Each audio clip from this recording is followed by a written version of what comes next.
Tingnan natin yung likod ng ating Urdaneta branch. Tayo namin yung pinapagawa mo.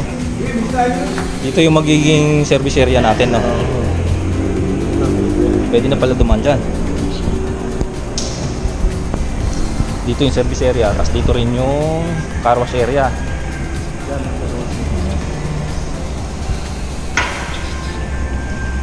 Break time pala sila. Break time.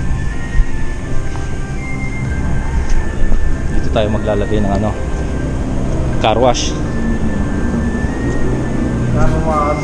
Car wash area. Paint. Body repair. Yan ang ating, ay pwede na tulakaran. Tuyo na yan. Yan ang ating ano. Hindi magbitak-bitak. Dito yung magiging driveway pag magpapasok doon sa showroom. Nice. Ito, may driveway.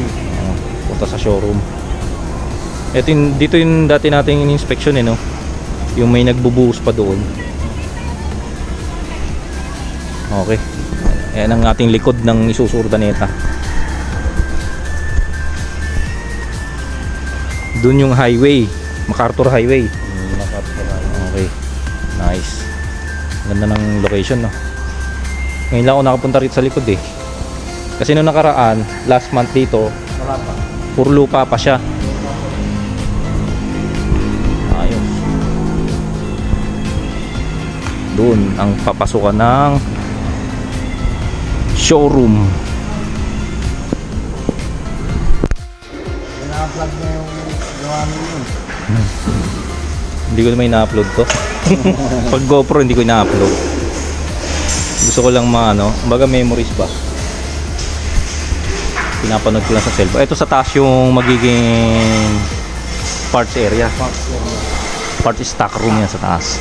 Katulad sa Valenzuela branch, nasa taas din yung parts. Galing no?